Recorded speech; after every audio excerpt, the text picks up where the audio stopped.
नमस्कार दर्शकों, मैं नेहा आप सभी का बहुत बहुत स्वागत करती हूँ आपके अपने प्रोग्राम ज्योतिष और वास्तु में और आशा करती हूँ कि आप सभी अच्छे और स्वस्थ होंगे।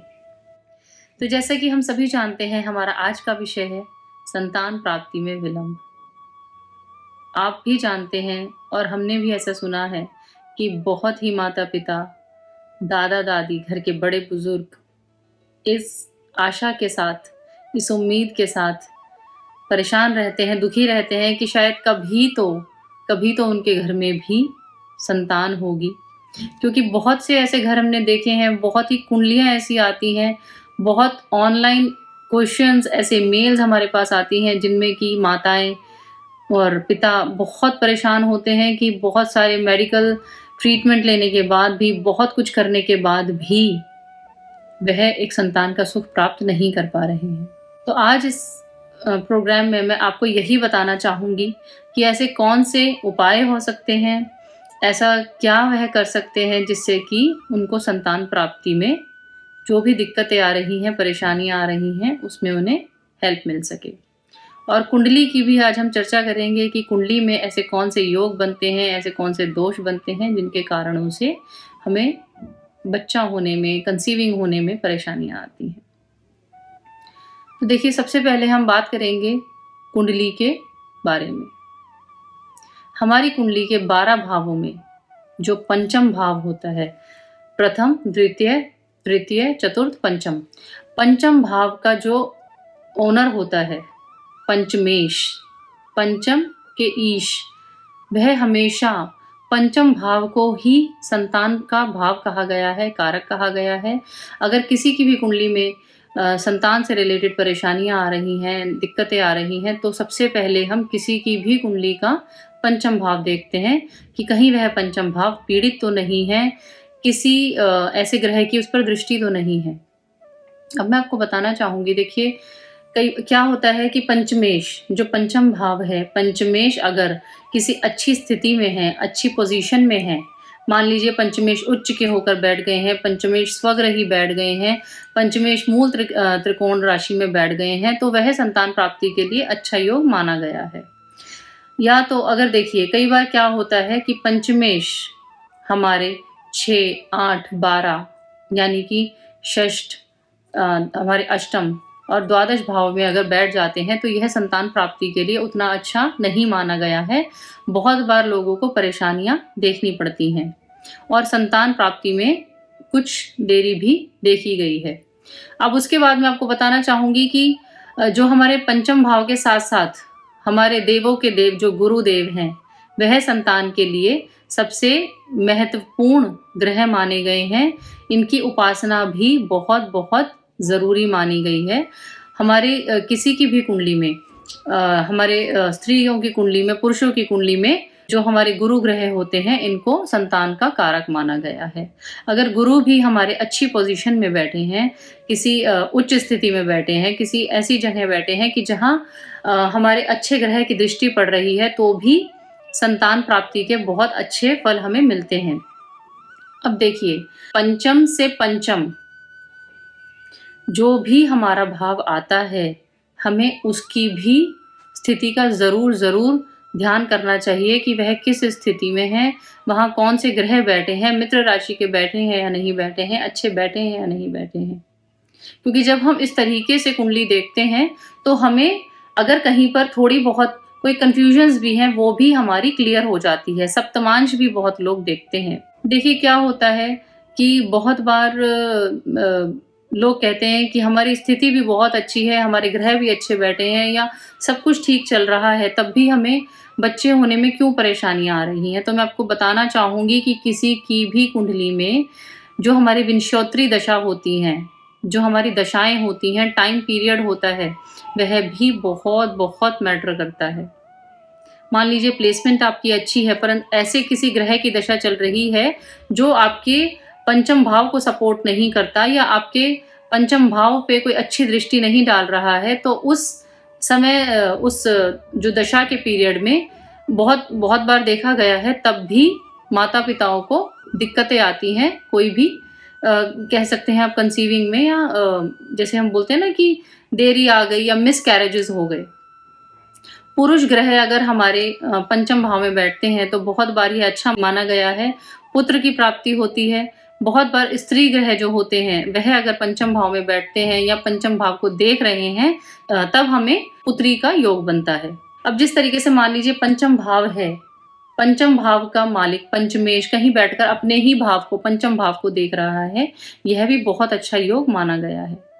पर देखिए, मैं आपको कहना चाहूँगी कि किसी भी आप उपाय करें, कुछ भी आप करें, पर आपको अपनी कुंडली का विश्लेषण करवाना बहुत-बहुत ज़रूरी है। क्योंकि देखिए, कई बार ऐसा देखा गया है कि लोग कोशिश करते रहते हैं, पर उन्हें पता ही नहीं होता कि उनकी कुंडली में ऐसे कितने प्रकार के योग या दोष बन रहे हैं, जिनके कारण से उन्हें संतान प्राप्ति में परेशानियाँ आ रही हैं। बहुत बार मैं आपको बताना चाहूँगी कि हमारे पास ऐसी भी कुंडलियाँ आती हैं जिनकी ग्रहों की दशा ठीक है, कोई इतनी खराब नहीं है, पर फिर भी परेशानी आती है क्योंकि उन्हें पता ही नहीं होता कि उनकी कुंडली में पितृ दोष भी बना हुआ है। बहुत बार संतान प्राप्ति में पितृ दोष भी एक बहुत बड़ा कारण बनता है। कई बार हमने कुछ ऐसी विशेज़ मानी या कुछ हमने ऐसा कुछ बोल दिया कि हम ऐसा करेंगे और हम वह चीज़ करना भूल जाते हैं, और हम अपने पितरों को याद करके भी कई बार हम ऐसी चीज़ें बोल देते हैं जो कि हमारे माइंड से निकल गया या हम भूल गए, वह भी बहुत बड़ा कारण बनते हैं हमारी संतान प्राप्ति में जो देरी आ रही है। तो उसके लिए भी आप किसी भी अच्छे कर्मकांडी पंडित या फिर आप हमारे ऑफिस में कॉल करके भी अपनी कुंडली बनवा सकते हैं। अपने संतान प्राप्ति से रिलेटेड जो भी परेशानियाँ आ रही हैं, उनके बारे में आप जान सकते हैं और आपको ज़रूर एक अच्छी जानकारी दी जाएगी। कई बार आप देखते होंगे कि शनि पंचम में बैठ जाते हैं या राहु केतु पंचम में बैठ जाते हैं, तो यह एक बहुत अच्छा योग नहीं माना गया है, क्योंकि यह अशुभ ग्रह हैं और यह देखिए विलंब तो देते ही हैं, यह देरी तो चलिए देते ही है। Shani is a slow planet, वो आपको विलंब तो देता ही है, पर उसके साथ-साथ कई बार देखा गया है कि शनि, राहु, केतु ये बहुत ही मेजर कॉम्प्लिकेशंस डिलीवरी के टाइम पर, प्रेगनेंसी के टाइम पर दे देते हैं। बहुत बार ऐसा होता है कि अगर आपको लगता है कि आपकी नॉर्मल डिलीवरी है, तो यह बहुत बार सी सेक्शन भी दे देता है। मिसकैरेजेस, अबॉर्शंस, बहुत बार मंगल, शनि, राहु, केतु यह सब ग्रह इसका कारण बनते हैं। तो दर्शकों, और इससे और अगर आपको देखिए आपकी कोई पर्सनल क्वेश्चंस हैं और आपको अधिक कोई और इससे ज़्यादा कोई जानकारी चाहिए आपकी कुंडली के बारे में कि आप कौन-सी तिथि में कंसीव करें या कौन-सी तिथि में आप कोशिश करें तो आपको संतान प्राप्ति होगी, तो आप ज़रूर नीचे दिए गए नंबरों पर कॉल करें। आप मुझसे भी बात कर सकते हैं, आप हमारे यहाँ आचार्य जी से भी बात कर सकते हैं। तो चलिए अब मैं आपको बताती हूँ कि आप ऐसे क्या उपाय कर सकते हैं। जैसे मैंने आपको बताया कि गुरुदेव हमारे संतान के मेन कारक, जो मुख्य कारक हैं, वह माने गए हैं। तो आप गुरुवार को, बृहस्पतिवार को, मैंने पहले भी अपनी वीडियो में बताया है कि ये संतान प्राप्ति का बहुत अच्छा उपाय है।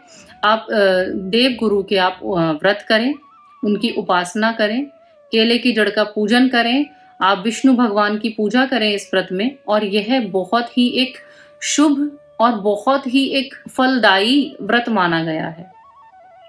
स्त्रियां इसको अपने जो भी उनकी कामना है, अपनी संतान प्राप्ति की कामना के लिए, या अगर पुरुष भी इसको कर रहे हैं तो वह ज़रूर, आप जो भी माता-पिता अपने संतान प्राप्ति से परेशान हैं, वह दोनों मिलकर भी इस व्रत को कर सकते हैं।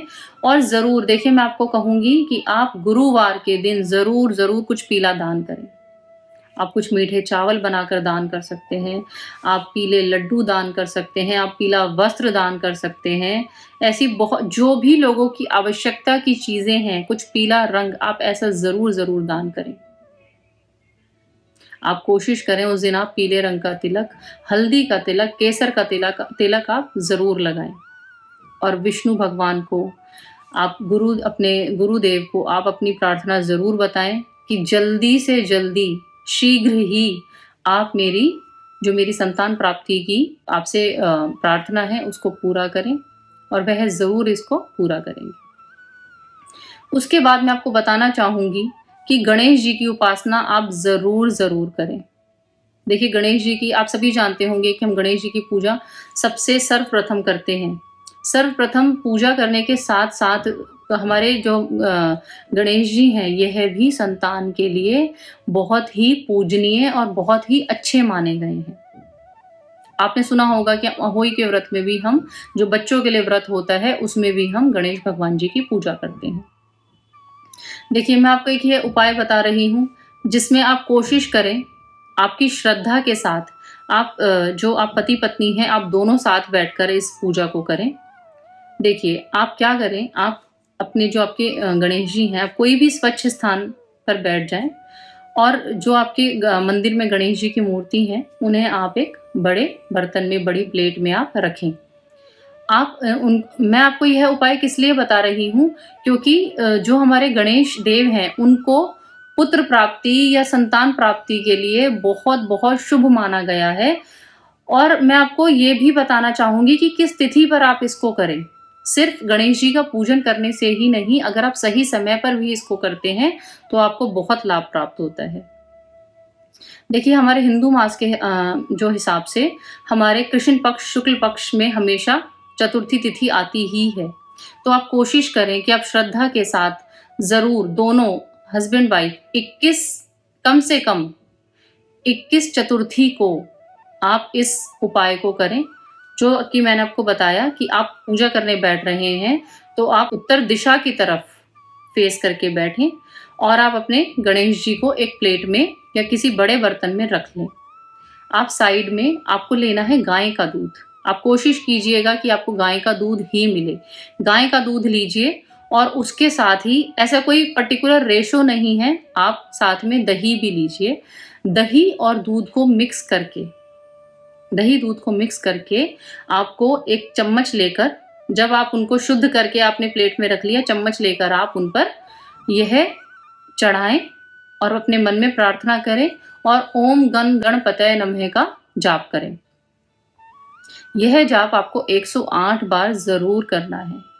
और जैसा कि मैंने आपको बताया कि आप इसे 21 चतुर्थी तक, 21 चतुर्थी जो अलग-अलग हमारी चतुर्थी आएँगी, 21 चतुर्थी के दिन आप इसे करें। यह बहुत-बहुत लाभदायक एक उपाय है। और बीच में अगर कोई ऐसी इमरजेंसी आ जाती है, आप पूजा नहीं कर सकते हैं, पूजा में नहीं बैठ सकते हैं, तो उसमें कोई परेशानी नहीं है। आप उस चतुर्थी को छोड़कर अगली चतुर्थी को आप इसे कंटिन्यू करें। उसके बाद मैं आपको बताना चाहूँगी कि आप गौरी माता की आरती ज़रूर करें। गौरी माता की आरती, आप घी का दीपक जलाएँ और आप रोज़ आप आदत डालें कि आप गौरी माता की आरती करें और उनसे संतान प्राप्ति के लिए प्रार्थना करें। अब देखिए दर्शकों, मैं आपको बताना चाहूँगी, जो कि मैं भी पहनती हूँ और हमेशा ही कोशिश होती है कि मैं इसे पहन के रखूँ। जिन माताओं को संतान प्राप्ति में परेशानी आ रही है, वह गौरी गणेश, यह एक माँ और पुत्र का बहुत ही एक अचूक उपाय है। मैंने यह इसलिए पहना था कि मेरे बच्चों का स्वास्थ्य अच्छा रहे, और मैं पहनती हूँ और मेरा मन होता है कि चाहे मैं कुछ भी उनके लिए कर पाऊँ, मैं करूँ। तो बहुत लोग इसको पुत्र प्राप्ति के लिए भी पहनते हैं, और मैंने ये अपने बच्चों के स्वास्थ्य के लिए पहना कि जबकि उनका स्वास्थ्य अच्छा है, माता रानी की कृपा है कि वह ठीक हैं, पर फिर भी मेरी कोशिश होती है कि मैं इसको पहन के रखूँ, मेरे बच्चों को सद्बुद्धि मिले और मुझे खुद भी बहुत सैटिस्फैक्शन फ़ील होता है इसको पहन के। तो मैं आपको बताना चाहूँगी कि आप, यह भी एक बहुत ही अचूक उपाय है। जो लोग चाहते हैं, जो माता-पिता जो ये चाहते हैं कि उनको बच्चा होने में दिक्कत आ रही है, परेशानी आ रही है, वह भी इसको धारण करें। और हमने इन्हें जो गौरी गणेश रुद्राक्ष है, बहुत लोगों को धारण कराया है और उन्हें इसका फल भी मिला है। तो आप हमारे यहाँ से भी यह मँगवा सकते हैं। उसके बाद मैं आपको एक और चीज़ बताना चाहूँगी कि देखिए, बहुत लोग पुत्र कामेष्ठी यज्ञ कराते हैं। वह कराते पुत्र प्राप्ति के लिए हैं, परंतु अगर ऐसा आपको लगता है कि कोई मेडिकल ट्रीटमेंट काम नहीं कर रहे हैं, बहुत परेशानियाँ आ रही हैं, तो उसके लिए देखिए, मैं लड़का और लड़की में मैं कोई अंतर नहीं मानती हूँ, यह मेरी सोच है। पर फिर भी यह करा पुत्र के लिए जाता है। पर अगर आपको बिल्कुल संतान नहीं हो रही है, परेशानियाँ आ रही हैं, तो आप भी ज़रूर पुत्र कामेष्ठी यज्ञ करा सकते हैं और लोगों को इसका फल मिलता है। मैं ये नहीं, देखिए बिल्कुल मैं कोई भी आपको ऐसा कुछ भी गलत कमेंट नहीं करूँगी कि पुत्र ही होता है या कुछ भी। पर देखिए, मैं जानती हूँ जिनके घर में संतान नहीं है, उनके लिए पुत्र और पुत्री दोनों ही बराबर हैं। तो यह भी एक संतान प्राप्ति का बहुत अच्छा उपाय है। तो दर्शकों, इसी के साथ आज का यह प्रोग्राम हम यहीं ख़त्म करते हैं और आशा करती हूँ आपको यह प्रोग्राम अच्छा लगा होगा। तो अगर आपको ऐसी और भी जानकारी जाननी है तो आप हमारे यूट्यूब चैनल कुणाल वास्तु केंद्र को लाइक करें, सब्सक्राइब करें, शेयर करें और मैं आगे भी आपके लिए और उपाय और ऐसी वीडियोस लेकर आती रहूँगी।